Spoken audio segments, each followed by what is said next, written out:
YouTube channel परीक्षा सहपाठी में आप सभी का हार्दिक स्वागत है। Good evening to all of you. मैं रितु। चलिए हम जो अपनी तैयारी कर रहे हैं मैथ के, यहाँ पर क्वेश्चन हम कर रहे हैं, प्रैक्टिस हम कर रहे हैं पेपर फर्स्ट के लिए सिटैट के। तो पहले क्वेश्चन की ओर बढ़ते हैं। आज का जो हमारा पहला क्वेश्चन है कि 4 अंकों की एक संख्या, 4 अंकों की क्या एक संख्या आपका, जिसमें पहला अंक दूसरे अंक का 1/3 है, तीसरा अंक पहले और दूसरे अंक का योगफल है, जबकि अंतिम अंक जो होगा, जो लास्ट वाला अंक आपका होता है, वो दूसरे अंक का 3 गुना है। निम्नलिखित में से पूछी गई है, जो आपको ऑप्शन देके इसमें से वह संख्या आपकी कौन सी होगी। तो वो संख्या पूछी गई है कि वह संख्या है कौन सी, तो वो संख्या कौन सी होती है। चलिए सपोज कर लिया हमने कि माना संख्या का दूसरा अंक कितना है। सपोज किया कि माना संख्या, जो भी हमने संख्या ली, यानी माना संख्या का दूसरा अंक, कौन सा अंक, दूसरा जो अंक है, माना संख्या का दूसरा अंक हमने सपोज किया हुआ है ये कि मान लिया वो हो जाएगा 3x। कितना x, 3x हमने सपोज किया है।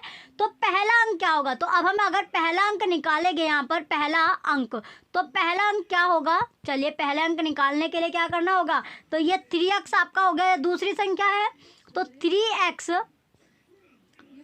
गुना 1/3 बराबर कितना हो जाएगा, x आपका हो गया। अब आता है तीसरा अंक। अब कौन सा अंक, तीसरा अंक, जो थर्ड नंबर आपका होता है, तीसरा अंक क्या होगा, ये हो जाएगा x। तीसरा अंक जो है आपका, तीसरा अंक हो जाएगा x प्लस 3x, कितना आ जाएगा, इक्वल 4x आपका आ गया। कितना आ गया, 4x आपका आ गया। इसके बाद अंतिम चौथा अंक, अंतिम चौथा अंक, अब हम निकालेंगे अंतिम, यानी चौथा अंक की इसमें बात की, अंतिम अंक यानी चौथा अंक आपका हो जाएगा। तो चौथा अंक अगर हम निकालते हैं तो कितना हो जाएगा, चौथे अंक को अगर निकालना है तो ये हो जाएगा 3x, 3x प्लस 3, कितना हो जाएगा, 3x प्लस 3 आता है 9x, कितना, ये हो जाएगा 9x आपका हो गया। ये गुना आपका था, इसमें 3x, इसको हम मल्टीप्लाई करेंगे तो 3x गुना 3 जो होगा ये 9x आपका हो जाएगा, यानी 3 3 9, 9x आपका हो गया। अब 4 अंकों की हम ये हमने कर लिया। इसके बाद है कि 4 अंकों की संख्या, 4 अंकों की संख्या, तो ये आपको दिया गया कि 4 अंकों की संख्या कौन कौन सी यहाँ पर बन सकती है। तो पहली जो संख्या बनेगी, पहली संख्या 4 अंकों की आपकी 1000 आपकी होती है, 1000 ले लिया हमने। इसके बाद गुना, इसके बाद गुना x, गुना x प्लस के 100, प्लस के 100 हो गया, गुना में 3x आपका हो गया, यानी 3x हो गया, प्लस आता है 10, प्लस क्या होगा 10, गुना में आ जाएगा 4x, कितना 4x आपका आ गया, प्लस लिया हमने, फिर यहाँ पर बच गया आपका 9x, 9x ये आपका हो जाएगा। अब इसको सॉर्ट आउट करते हैं, तो सोल्व करने के बाद ये आपका 1000x आपका हो जाएगा, ये आपका 100 या 300, यानी 300x आपका हो जाएगा, प्लस ये आपका ये हो जाएगा 10 का ये 40, ये आपका 40x आपका हो जाएगा। देन ये आपका 9x का 9x आपका रहेगा। अब इसको जोड़ने के बाद 1000 और 300 का अगर जोड़ते हैं 1300 आपका होता है, 1300 में 40 हमने जोड़ दिया, 1340 हो गया, इसमें 9 और जोड़ दिए तो 1340 और 9 कितना होता है 49, तो 1349x आपका आ जाएगा, कितना 1349x। तो वो संख्या कौन सी होगी, वो संख्या आपकी हो जाएगी 1349। ऑप्शन सी इसमें राइट हो जाएगा, ऑप्शन ए। तो x के जगह पर अगर x की हमने सपोज कर लिया कि x की जगह पर क्या हमने 1 रखने पर, तो ये क्या हो जाएगा, अगर हमने x की जगह 1 रख लिया तो ये आपका 1349 आपका आएगा। तो ऑप्शन ए इसमें राइट, ऑप्शन सी जो है करेक्ट हो जाएगा। चलिए अब चलते हैं नेक्स्ट क्वेश्चन की ओर। क्वेश्चन नंबर 2 है कि संख्याएं दी गई है आपको कौन कौन सी, 23.18, 22.2, 23.45, 22.28, 23.1। तो ये किस में दी गई है, बढ़ते हुए क्रम में दी गई है। तो कौन सा क्रम है, यानी बढ़ता हुआ क्रम है। तो बढ़ते हुए क्रम में ये संख्या आपको दी गई है, तो इसमें आपको बढ़ते हुए क्रम में आपको तो कौन सा ऑप्शन में आपका है कि बढ़ता हुआ क्रम जो लगा हुआ है। तो अगर हम बढ़ते हुए क्रम में इसको लगाए तो सबसे पहले क्या आएगा, सबसे पहले इसमें आएगा तो बढ़ता हुआ क्रम जो होगा यानी सबसे छोटी फिर बड़ी इस तरह आपकी आनी है। तो सबसे छोटी यहाँ पर आपको कौन सी दिख रही है, 22.2 आपकी हो गई। सबसे छोटी जो संख्या आएगी 22.2 आएगी। उसके बाद आएगी 22.28, 22.28 होगी। फिर इससे बड़ी कौन सी संख्या है, 23.1 आपकी है, 23.1 होगी। इससे बड़ी कौन सी है, 23.1 से बड़ी है 23.18। इसके बाद लास्ट में जो सबसे बड़ी संख्या है वो है 23.45। ये आपकी सबसे बड़ी संख्या है। तो इसमें अब आपको देख लेना है बढ़ता हुआ क्रम कि कौन सा ऑप्शन में आपको दिया गया। सबसे पहले 22.2 था आपका, तो 22.2 आपको कौन कौन से में दी गई है, तो 22.2 एक तो डी में दिया गया है और एक आपको ए में आपको दिया गया है। तो इन दोनों में 22.2 के बाद आपका आना है 22.28 था, ये दोनों में आपको दिया गया। इसके बाद था 22.28 के बाद 23.1, तो इसके बाद क्या आना था 23, तो ए भी आपका कट जाएगा। अब जो आंसर आपका बचेगा ऑप्शन डी, यही आपका राइट आंसर हो जाएगा। चलिए अब चलते हैं नेक्स्ट क्वेश्चन की ओर। क्वेश्चन नंबर 3 आता है कि 6 अंकों वाली सबसे बड़ी संख्या और 5 अंकों वाली सबसे छोटी संख्या का आपको अंतर यानी डिफरेंस इसमें निकालना है, अंतर करना है। तो जहाँ पर अंतर की बात आ गई यानी उसमें क्या करना है, माइनस आपको करना है। बड़ी जो 6 अंकों वाली सबसे बड़ी संख्या आप लोगे और जो 5 अंकों की सबसे छोटी संख्या लोगे तो वो आपको घटा देना, यानी बड़ी में से छोटी संख्या को आपको यहाँ पर घटा देना है, माइनस यहाँ पर कर देना है, घटा देना है, माइनस कर देना है। तो सबसे पहले आता है जो 6 अंकों की संख्या यानी इसमें 1 यानी 0, ये हो जाएगा आपका। तो सबसे पहले हमने ली बड़े अंकों यानी बड़ी संख्या हम यहाँ पर लेंगे, तो बड़ी संख्या हो जाएगी 6 बार हमको 9 लिख लेना है। 6 बार क्या लिखना है, 9 लिखना है। 6 बार हमने 9 लिख लिया। इसके बाद आता है 1 लगाने के बाद इसके बाद हमें 4 0 लगा देनी है, ये आपकी सबसे छोटी आपकी संख्या बन जाएगी। अब इसमें से अगर हम इसको माइनस कर देते हैं तो आंसर क्या आएगा हमारा, 9 8 9 9 9, ये हमारा आएगा। आंसर आया 9 8 9 9 9, तो 9 8 4 बार 9 आपका आएगा। तो ये कौन सा ऑप्शन में आपको दिया गया है, तो ऑप्शन देख लीजिए 9 8 और 4 बार 9 ऑप्शन सी में दिया गया है, तो ऑप्शन सी इसमें राइट हो जाएगा। अब चलते हैं नेक्स्ट क्वेश्चन की ओर। नेक्स्ट है क्वेश्चन नंबर 4 कि 42 और 62 के मध्य कितनी पूर्ण संख्याएं हैं। तो 42 और 62 के बीच में जितनी भी पूर्ण संख्या आपकी आती है, पूर्ण संख्या यानी होल नंबर। पूर्ण संख्या क्या होता है, जो होल नंबर्स आपका होता है, तो होल नंबर्स आपको इसमें देखना है कि कौन कौन से आपका आता है। तो सबसे पहले 42 और 62 में तो मध्य अगर हम सबसे पहले इसमें आएगा 43, 42 के बाद क्या हो गया 43 आपका आता है, 43 हो जाएगा।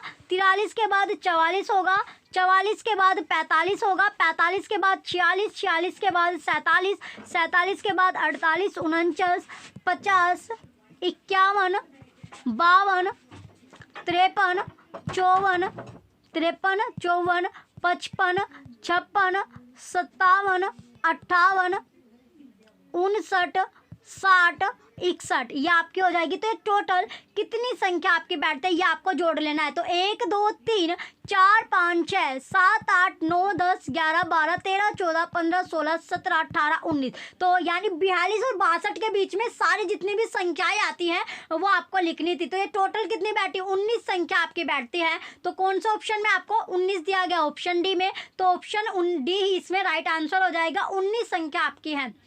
चलिए नेक्स्ट क्वेश्चन की ओर बढ़ते हैं। अब नेक्स्ट आता है क्वेश्चन नंबर 5 है कि भिन्न जो भिन्न है जिसमें 7/10, 4/9, 2/15 और 3/5 है। तो 2/3 में सबसे बड़ी और सबसे छोटी भिन्न क्रम से है। तो सबसे बड़ी और सबसे छोटी जो भिन्न है यानी फ्रैक्शन है वो आपको बतानी है, उसका जो क्रमशः आपको बताना है कि वो कौन सी संख्या होगी। तो सबकी उसमें हम सोल्व कर लेते हैं। सबसे पहले इसको सोल्व करेंगे तो जो 7/10 आपका होता है 7/10, तो 7/10 को अगर हम सोल्व करते हैं, ये आपका 7/10 आपका है। तो सबसे पहले हमें 7/10 को लेना है। तो 7/10 को अगर सोल्व करते हैं तो ये हो जाएगा 0.7। इसके बाद है 4/9, इसके बाद क्या आता है 4/9 आपका आता है। तो 4/9 को अगर सोल्व करते हैं ये 0.444 आपका आएगा। इसके बाद है 2/15, 2/15 को सोल्व करने के बाद हमारा आता है 0.133। नेक्स्ट आता है 3/5, इसके बाद है 3/5, तो 3/5 बराबर हो जाएगा 0.6। लास्ट में आता है 2/3, कितना 2/3, तो ये हो जाएगा 0.6 6 6, ये आपका हो गया। तो अब इसमें पूछा गया है जो कि सबसे बड़ी और सबसे छोटी भिन्न पूछी गई है, फ्रैक्शन कौन सी होगी। तो सबसे बड़ी भिन्न क्या है, सबसे बड़ा यहाँ पर 0.7 आया। इसके बाद सबसे छोटा क्या होगा, सबसे जो फुट छोटा आपको देखना है 0.1। तो सबसे छोटा 0.1 आपका, यानी 7/10 आपका सबसे बड़ा होगा और सबसे छोटा 2/15 हो जाएगा। तो ये कौन से ऑप्शन में आपको दिया गया, ऑप्शन ए में। तो ऑप्शन ए इसमें राइट आंसर हो जाएगा। चलिए नेक्स्ट आता है क्वेश्चन नंबर 6 है कि एक कैलेंडर वर्ष में, एक जो कैलेंडर होता है, जो हमारे घरों में कैलेंडर रहता है, ईयर का जो कैलेंडर आता है, तो इसमें वर्ष में उन महीनों के नाम, जो महीने होते हैं, जो मंथ के नाम आपके होते हैं, जैसे जनवरी, फरवरी, मार्च, तो जिनके दिनों की संख्या, जिनके जो दिन की संख्या होता है, डे की संख्या को 2 और 5 दोनों से विभाजित किया जा सकता है। तो 2 और 5 दोनों से पूरी तरह क्या हो जाए, विभाजित हो जाए, डिवाइडेड हो जाए, तो वो कौन सा महीना आपका है, कौन सा महीना होगा जो पूरी तरीके से आपका डिवाइडेड हो जाए। तो चलिए, यदि एक कैलेंडर आपका है तो एक इसमें जो कोई संख्या है जो 2 और 5 दोनों से भाज्य है, तो दोनों से क्या होती है, भाज्य आपके है, तो वह अवश्य ही क्या होगा, 2 और 5 तो से भाज्य आपका होगा। यानी 2 × 5 कितना होता है, 10 आपका होता है। तो 10 से वो भाज्य होगी, 10 से क्या होगी, भाज्य आपकी होगी। तो कैलेंडर जो होता है, इसमें जो कैलेंडर यानी वर्ष में, इसमें सभी महीने में कितने दिन हो गए, 30 दिन आपके होते हैं। तो 30 दिन क्या हो गए, 2 और 5 दोनों से आपके भाज्य होते हैं। तो इसमें आपको वे महीने निकाल लेने हैं जो 30 से, यानी किससे, यानी 30 से जो विभाज्य आपके होते हैं, यानी जिसमें 30 दिन आपके आते हैं। तो 30 दिन किस में आपके आते हैं, ये आपको देखना है। तो अभिष्ट महीनों के आपको नाम लेना है। तो इसमें जो विभाजित आपके हो जाएंगे, इसमें सबसे पहले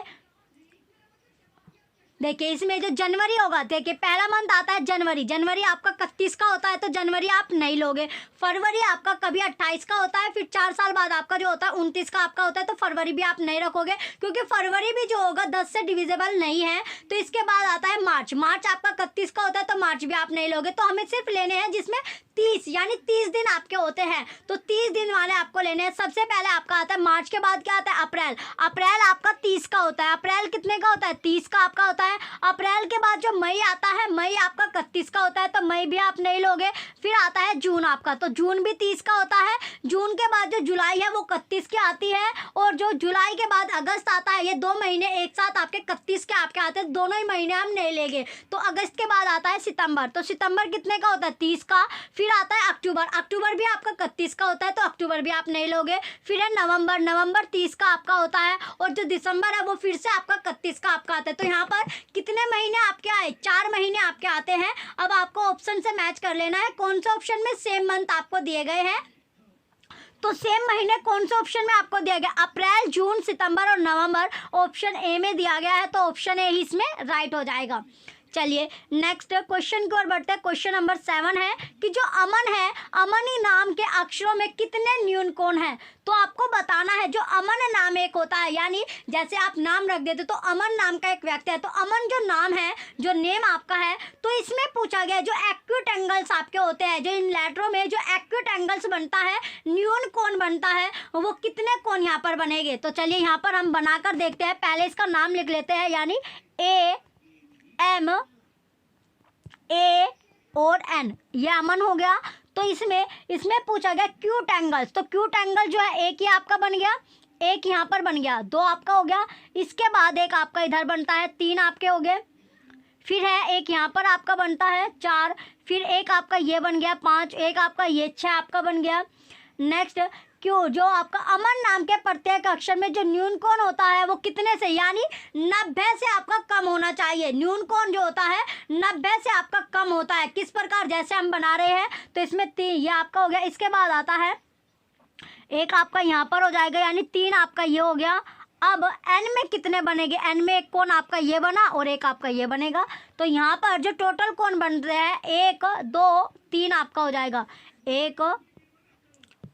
एक हो गया, 2 3 4 5 और 6, फिर है 7 8 और 9। 10, 11, तो कितने कोण बने, यानी जो एक्यूट एंगल्स बनते हैं अमन के नाम में ये बनते हैं 11। कितने कोण यहाँ पर बने हैं, 11 कोण आपके बने हैं, तो ऑप्शन सी इसमें राइट हो जाएगा। कुल न्यून कोण होते हैं 11। चलिए अब चलते हैं नेक्स्ट क्वेश्चन की ओर। नेक्स्ट आता है क्वेश्चन नंबर 8 है कि एक समपंचभुज में कितनी सममित रेखाएं होती है। जो एक समपंचभुज है उसमें पूछा गया कि कितनी सममित रेखाएं होती है। सममित रेखाएं कौन सी होती है, जो सिमेट्री आपकी होती है, तो सिमेट्री लाइंस इसमें पूछी गई है। पंचभुज होता है आपका जो रेगुलर पेंटागन आपका होता है। समपंचभुज की बात है कि जो रेगुलर पेंटागन आपका होता है उसमें सिमेट्री लाइन कितनी होती है, तो सिमेट्री लाइन जो होगी वो कितनी होती है, तो कितनी होगी, 5 आपकी होती है। तो कोई भी जो समपंचभुज होता है उसमें जो सिमेट्री लाइन होती है उसमें 5 आपका होता है। अब चलते हैं नेक्स्ट आपका क्वेश्चन आता है, क्वेश्चन नंबर 9 है कि रमेश जो है उसके पास एक आयताकार कागज का टुकड़ा है। अपने खाली समय में उसने उसका एक कोना मोड़ा तो उसने देखा कि कागज के अब 5 कोने हो गए हैं। उसने बाकी के 3 कोनों को भी मोड़ दिया। अब इस कागज के कितने कोने हो गए, तो अब जो कागज है उसके पूछा गया कि कितने कोने आपके हो गए। तो सबसे पहले हम एक आयताकार बना लेते हैं। तो एक आयत हमने बना लिया, तो इसमें कोने कितने बने, 4 आपके बनते हैं। ये आपके 4 कोने बन गए। अब है तो कोनों की संख्या 4 आ गई। फिर है 4 कोनों को मोड़ने के बाद अगर हमने इन कोनों को मोड़ दिया तो इसकी जो डायरेक्शन है ये आपका किस तरह, ऐसे करके इस तरह आपका बन जाएगा। ये आपका इस तरह की शेप में आपका ये बनेगा। तो ये आपका बन गया, यानी कोने जो थे इस तरह आपका हो जाएगा। तो अब इसमें कितने कोने बने, 1, 2, 3, 4, 5, 6, 7 और 8। कितने बन जाएंगे, 8 आपके बन जाएंगे, 8। तो अब यानी मोड़ने के बाद जो कोनों की संख्या होगी वो कितनी हुई, 8 आपकी हुई। तो 8 कौन सा ऑप्शन में दिया गया, ऑप्शन बी में। ऑप्शन बी ही इसमें राइट हो जाएगा। चलिए नेक्स्ट आता है क्वेश्चन नंबर 10 है कि एक मिठाई की दुकान पर 1 किलो बेसन के लड्डू डिब्बे के भार को छोड़ते हुए के डिब्बे में 25 लड्डू आए। कितने लड्डू आए, 25 लड्डू आते हैं। तो रेखा लड्डुओं के 4 डिब्बे खरीदना चाहते हैं। जो रेखा है वो लड्डुओं के 4 डिब्बे खरीदना चाहते हैं, परंतु उसे एक डिब्बे में केवल 20 लड्डू लेने हैं। दुकानदार ने उसे इस प्रकार के डिब्बे बनाकर दिए। इन 4 डिब्बों का भार कितना होगा, तो इन जो 4 डिब्बों है इनका भार पूछा गया है कि इनका भार कितना होगा। तो चलिए इसमें सबसे पहले हम निकालेंगे, यानी 25 लड्डुओं का भार। जब 25 लड्डुओं के भार में कितना, यानी 1 किलो यानी 1000 ग्राम आपका हो जाएगा।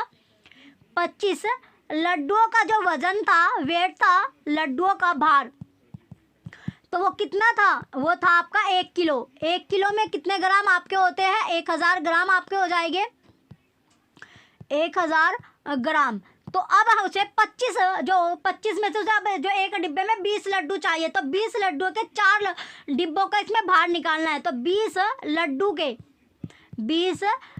के 4 डिब्बों का भार कितना होगा, तो 4 डिब्बों का जो भार है, जो वज़न है वो यहाँ पर निकालना है। तो ये हो जाएगा 1000 बटे 25 गुना 20 गुना 4 आपका हो जाएगा। तो अब इसे सोल्व करने के बाद जब हम इसे सोल्व करेंगे तो ये आपका आ जाएगा, यानी 25, ये हो जाएगा 25 चौका 100, 40 आपका आ जाएगा।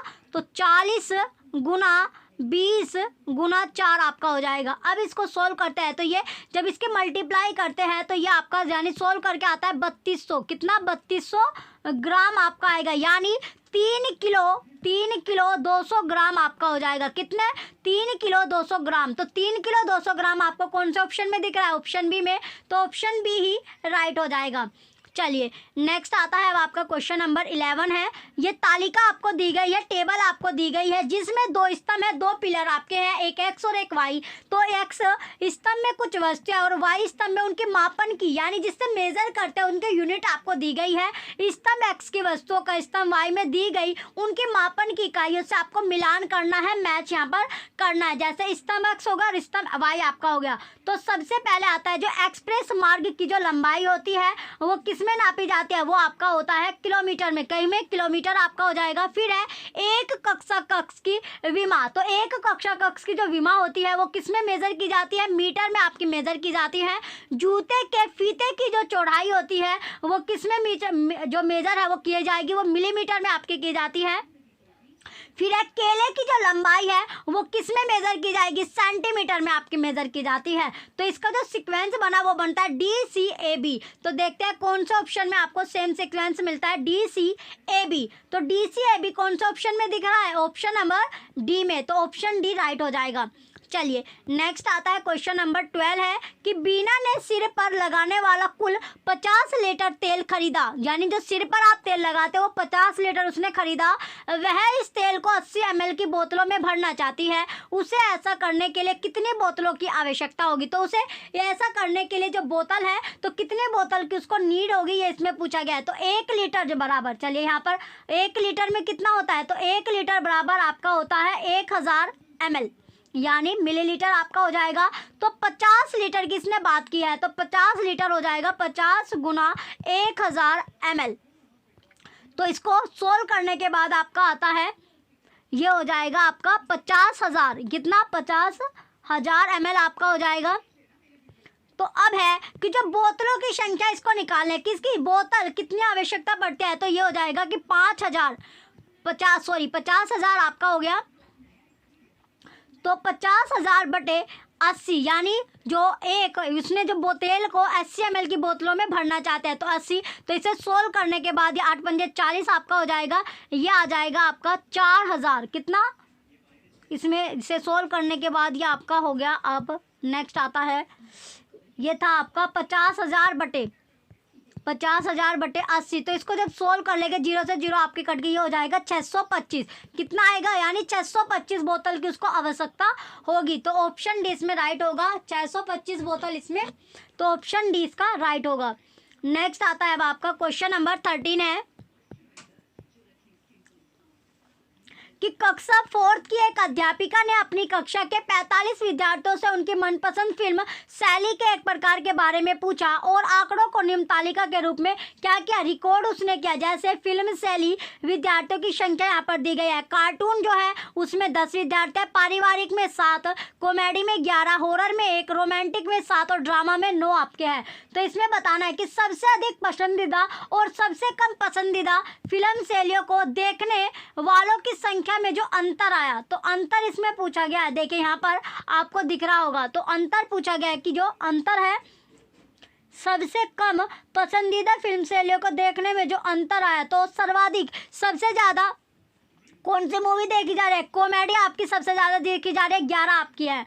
इसके बाद है सबसे कम कौन सी मूवी को पसंद किया जा रहा है, जो हॉरर मूवी है, तो ये आपका है। तो 11 में से एक आपने, यानी इसमें अंतर कर दिया, यानी सबसे ज़्यादा आपकी कॉमेडी मूवी देखी गई थी, हॉरर मूवी को सिर्फ एक ही विद्यार्थी देख रहा था। तो ज़्यादा में से कम को माइनस कर देंगे तो ये आपका 10 आ जाएगा। तो कितना अंतर आया, 10 आपका आएगा। तो 10 कौन से ऑप्शन में है, ऑप्शन नंबर बी में। तो ऑप्शन बी ही राइट हो जाएगा। चलिए अब आता है नेक्स्ट आपका क्वेश्चन है, क्वेश्चन नंबर 14 है कि एक थोक विक्रेता ने खुदरा दुकानदारों को माचिस की डिब्बियां बेचने के लिए 6 सेंटीमीटर गुना 4 सेंटीमीटर गुना 2 सेंटीमीटर माप वाली कुछ माचिस की डिब्बियों का ऑर्डर दिया। उसे वे एक कार्टन में प्राप्त हुई जिसकी माप 60 सेंटीमीटर गुना 60 सेंटीमीटर गुना 60 सेंटीमीटर थी। उसे प्राप्त हुई माचिस की डिब्बियों की संख्या पूछी गई कि जो उसे प्राप्त जो माचिस की डिब्बी हुई यानी मैच बॉक्स, उसे कितने प्राप्त हुए। तो सबसे पहले कि माचिस की डिब्बियों की जो संख्या थी वो आपकी ये दी गई है और कार्टन की जो माप थी, कार्टन की माप आपकी ये है। तो इसमें माचिस की डिब्बियों की जो संख्या अगर हमें निकालनी है तो सबसे पहले हमें ये आपकी जो दी गई माप जो थी, तो इसमें 60 गुना 60 3 बार आपका 60 है। इसके बाद है 6 गुना 4 गुना 2। तो इसे सोल्व करने के बाद ये आपका 6 दाई 60 आपका होता है। 4 से इसे सोल्व करेंगे तो ये आपका 4 से, यानी 4 एकम 4 2, 4 पंजे 20 आपका हो जाएगा, 15 आपका आ जाएगा। देन आता है 2, यानी 30 दूनी 60 आपका होता है। तो 10 गुना 15 गुना 30 आपका हो जाएगा। तो इसे जब हम इसकी गुना करते हैं तो 3 ये आपका 15 3 45, तो 450 आपका होगा। 450 में जब 10 की मल्टीप्लाई करते हैं तो ये कितना हो जाएगा, 4500 आपका हो जाएगा। तो 4500 कौन सा ऑप्शन में है, ऑप्शन डी में। तो ऑप्शन डी ही इसमें राइट हो जाएगा। चलिए नेक्स्ट आता है क्वेश्चन नंबर 15 है कि निम्न पैटर्न में लुप्त संख्या पूछी गई है जो इसमें हाइड होते हैं। जैसे आप ऐप हाइड कर देते हो तो उसी तरह इसमें जो हाइड हो रही है जो नंबर, वो आपको बताना है कि लुप्त संख्या कौन सी होगी। तो इसमें पैटर्न में जो लुप्त संख्या हो गई वो कौन सी होगी। जैसे आपको दिया गया 2 है, यहाँ पर आपको इसमें ये आपका 32 है, यहाँ पर क्या है 32 है, 44 और 56 आपका है। कौन कौन, ये 32, 44 और 56 आपका दिया गया है। चलिए तो यहाँ पर 32 था, 32 से ये आपका 44 फिर 56, तो अगली संख्या इसमें पूछी गई है। तो सबसे 32 और ये देखिए यहाँ पर जब 32 से ये आपका हो गया 32 था, देन आपका 44 है, 44 के बाद यहाँ पर 56 है। तो 32 में कितना जोड़ा जाए कि 44 आए, तो 32 में जब हम 12 जोड़ देंगे तो 44 आपका आएगा, और 44 में कितना जोड़ जाए कि 56 आपका है। तो यहाँ पर भी आपका 12 जोड़ेंगे तो 56 आ जाएगा। तो 56 में अगर हम 12 जोड़ते हैं तो कितना आपका आएगा, 68 आपका आएगा। तो अगली संख्या कौन सी आएगी, 68, 68 आपका आएगी, जो कि ऑप्शन डी में है। तो ऑप्शन डी इसमें राइट हो जाएगा। चलिए नेक्स्ट आता है क्वेश्चन नंबर 16 है कि गणित की शिक्षा के लक्ष्यों की तुलना में निम्नलिखित में से कौन सा कथन गणित शिक्षा के उद्देश्य के लिए सही नहीं है। तो जो सही नहीं है वो इसमें पूछा गया है कि कौन सा सही नहीं होगा। तो पहला ऑप्शन है कि उद्देश्य विशिष्ट एवं संकीर्ण होते हैं, रॉन्ग। ऑप्शन बी, उद्देश्यों का आकलन हो सकता है, रॉन्ग। ऑप्शन सी, उद्देश्य अति विस्तृत एवं सामान्य होते हैं, बिल्कुल सही। ऑप्शन डी, उद्देश्य सरल और शिक्षण अधिगम प्रक्रम से संबंधित होते हैं, रॉन्ग। तो राइट आंसर है इसमें ऑप्शन सी। अब चलते हैं नेक्स्ट क्वेश्चन की ओर 17 कि संख्या में कम वस्तुओं को बिना गिने तुरंत सही संख्या बताने की योग्यता को निम्नलिखित में से क्या कहा जाता है। तो क्या कहा जाएगा, ऑप्शन ए गिनना, रॉन्ग। ऑप्शन बी है सबटाइजेशन, बिल्कुल राइट। ऑप्शन सी संरक्षण, रॉन्ग। ऑप्शन डी नवरूपण, रॉन्ग। तो उसको कहा जाता है सबटाइजेशन। तो वस्तुओं को जब बिना गिने उनकी संख्या को तुरंत पहचानने की जो क्षमता होती है, जो कैपेबिलिटी होती है, ये प्राइमरी लेवल के जो स्टूडेंट होते हैं उनकी संख्या का, जो नंबर का अनुमान लगाने की क्षमता विकसित करता है, डेवलप्ड करता है। ऑप्शन बी इसमें राइट हो गया। नेक्स्ट आता है 18 क्वेश्चन कि निम्नलिखित में से कौन सी शिक्षण अधिगम सामग्री या सामग्रियों का उपचार चार भुजाओं के बहुभुज की आकृति में परिवर्तन को प्रदर्शित करने के लिए किया जा सकता है। तो क्या किया जाएगा, तो सबसे पहले ग्राफ पेपर, बिल्कुल सही। जियो बोर्ड, ये भी सही है। कैलकुलेटर, ये आपका गलत है। स्केल, बिल्कुल सही। तो इसमें ए, बी और डी आपका सही होगा। तो ऑप्शन डी करेक्ट हो जाएगा। अब चलते हैं नेक्स्ट क्वेश्चन की ओर। क्वेश्चन नंबर 19 है कि राष्ट्रीय शिक्षा नीति 2020 के अनुसार कक्षा फर्स्ट से पूर्व प्रारंभिक बाल्यावस्था अवधान एवं शिक्षा ECCE का उद्देश्य होना चाहिए। तो क्या उद्देश्य होना चाहिए, ऑप्शन ए कि शिक्षार्थियों में परिकलन कौशलों का विकास करना, रॉन्ग। ऑप्शन बी, शिक्षार्थियों में मूल गणन कौशलों का विकास करना, राइट। ऑप्शन सी, बच्चों को संख्याओं के नाम लिखना सिखाना, रॉन्ग। ऑप्शन डी, बच्चों को गिनती एवं गुणन पहाड़े याद करवाना, रॉन्ग। तो राइट आंसर इसमें ऑप्शन बी आपका है। नेक्स्ट आता है क्वेश्चन नंबर 20 कि निम्नलिखित में से कौन सी युक्ति कक्षा में गणितीय संप्रेषण की वृद्धि के लिए सर्वाधिक उपयुक्त है। तो कौन सी होगी, तो पहला ऑप्शन है ऑप्शन ए कि जब भी विद्यार्थी स्वयं समस्या को हल करते हैं तब शिक्षक सैमपट पर सही उत्तर लिखता है, रॉन्ग। ऑप्शन बी, शिक्षक विद्यार्थियों को समस्या के समाधान में छूटे हुए चरणों को लिखने के लिए कहता है, रॉन्ग। ऑप्शन सी है कि शिक्षक विद्यार्थियों को समस्या हल की अपनी युक्ति को समझाने के लिए प्रोत्साहित करता है, राइट। ऑप्शन डी है शिक्षक गणित की कक्षा में केवल सटीक संप्रेषण पर बल देता है, रॉन्ग। ऑप्शन सी राइट हो जाएगा। नेक्स्ट आता है 21 क्वेश्चन, निम्नलिखित में से कौन शब्दावली गणित में अपरिभाषित है। तो अपरिभाषित क्या होगा, पहला है रेखा, पहला रेखा बिल्कुल सही है। बी, बिंदु, ये भी आपका सही है। सी, प्राकृत संख्या, ये भी सही है। डी है वर्ग के विकर्ण, ये आपका गलत। तो पहले तीन आपकी सही होगा, ABC करेक्ट है। तो राइट आंसर जो होगा इसमें ऑप्शन बी आपका हो जाएगा, ABC राइट होगा। अब है नेक्स्ट आपका क्वेश्चन 22 कि जो एक ग्राहक है, एक कस्टमर यानी जो ग्राहक होता है वो सब्जी विक्रेता के पास सब्जी खरीदने जाता है, वह रुपये 80 किलोग्राम के हिसाब से 650 ग्राम पालक खरीदता है।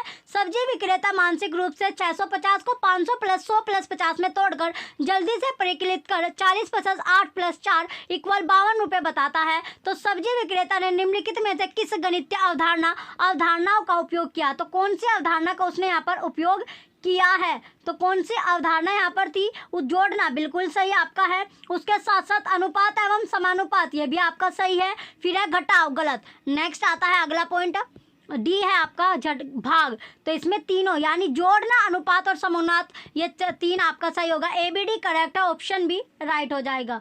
अब है नेक्स्ट क्वेश्चन है क्वेश्चन नंबर 23। एक विद्यार्थी समझता है कि सभी आयत समांतर चतुर्भुज होते हैं, परंतु सभी समांतर चतुर्भुज आयत नहीं होते हैं। वैन हिले के ज्यामितीय चिंतन के अनुसार वह विद्यार्थी ज्यामितीय चिंतन के किस चरण पर है? तो कौन से स्टेज पर होगा ये पूछा गया है। तो वो स्टेज थी चरण सेकंड, संबंधों की समझ, ऑप्शन डी राइट होगा। नेक्स्ट 24 क्वेश्चन है कि प्राथमिक स्तर पर गणित के शिक्षण के लिए शिक्षा शास्त्र को केंद्रित होना चाहिए। तो किस पर केंद्रित होना चाहिए? आगमनात्मक उपागम पर, यानी इंडक्टिव अप्रोच पर, ऑप्शन सी राइट हो जाएगा। नेक्स्ट आता है क्वेश्चन 25 है, निम्नलिखित में से किसका उपयोग प्रायिकता जैसी गणितीय अवधारणाओं को विकसित करने में किया जा सकता है? तो किस पर किया जाएगा ये पूछा गया है। तो किस पर इसमें किया जाता है? कबड्डी पर रोंग, फुटबॉल पर रोंग, सी है। पासा उछालना बिल्कुल सही है, और ताश ये भी आपका सही है। तो सी और डी सही होगा, पासा उछालना और ताश। तो सी और डी करेक्ट आपका है, तो जिसमें ऑप्शन सी इसमें राइट हो जाएगा। तो राइट आंसर इसका ऑप्शन सी है। अब चलते हैं नेक्स्ट क्वेश्चन की ओर। नेक्स्ट है 26 क्वेश्चन कि राष्ट्रीय पाठ्यचर्या रूपरेखा 2005 के अनुसार प्राथमिक कक्षा की एनसीईआरटी पाठ्य पुस्तकों में भोपाल यात्रा, कबाड़ बेचने वाला, जंक सेलर इत्यादि जैसे पाठ देने का सर्वाधिक उपयुक्त उद्देश्य क्या है? तो उद्देश्य क्या होगा? तो उद्देश्य होता है कि बच्चों के वास्तविक दैनिक जीवन से गणित को जोड़ना, ऑप्शन सी राइट होगा। नेक्स्ट आता है 27 क्वेश्चन है कि निम्नलिखित में से कौन सा से बंद सिरे वाले प्रश्न है? तो बंद सिरे वाले जो प्रश्न है वो पूछा गया है। तो बंद सिरे वाले प्रश्न कौन से हो गए? ए, सभी सम अभाज्य संख्याओं की सूची बनाओ, बिल्कुल सही। दूसरा, 20 और 30 के बीच की अभाज्य संख्याएं लिखो, ये भी सही है। तीसरा, यदि दो संख्याओं का योगफल 14 है तो वह दो संख्याओं कौन सी होगी? रोंग, ये आपका, तो इसमें बी आपका सही होगा, यानी ए और बी आपका सही है, ऑप्शन ए राइट हो जाएगा। नेक्स्ट आता है क्वेश्चन नंबर 28। गणित के टेस्ट में साधारण ब्याज का सूत्र क्या है? डैश पर आधारित प्रश्न का उदाहरण होगा। तो इसका जो उदाहरण है, एग्जाम्पल है, वो क्या होगा? तो एग्जाम्पल आएगा ज्ञान, यानी नॉलेज, ऑप्शन सी करेक्ट हो जाएगा। नेक्स्ट है 29 की राष्ट्रीय पाठ्यचर्या रूपरेखा 2005 के प्रत्युत्तर में सीबीएसई ने सतत एवं समग्र मूल्यांकन को किस वर्ष में प्रस्तावित किया था? तो कौन से वर्ष में प्रस्तावित किया? 2010 में, ऑप्शन बी राइट होगा। नेक्स्ट आता है 30 क्वेश्चन है कि डेल्मा कक्षा सेकंड के एक छात्रा ने घटाने का प्रश्न दक्षिण निम्नलिखित प्रकार से हल किया। कैसे? 64 में से 47 गया 23। तो डेल्मा की घटाव की विधि के संबंध में निम्नलिखित में से क्या सर्वाधिक उपयुक्त है? तो सर्वाधिक उपयुक्त क्या था इसमें, ये आपका पूछा गया है। तो सर्वाधिक उपयुक्त होता है डेल्मा बड़े अंक में से छोटे अंक को घटा रही है। तो जो डेल्मा होती है वो क्या, यानी बड़े अंक में से छोटे अंक को घटा रही है, ऑप्शन सी इसका राइट हो जाएगा। ये लास्ट क्वेश्चन आपका था। चलिए, जो बच्चे चैनल पर नए हैं वो चैनल सब्सक्राइब करके वीडियो लाइक कीजिए, कमेंट कीजिए, शेयर कीजिए। Thank you.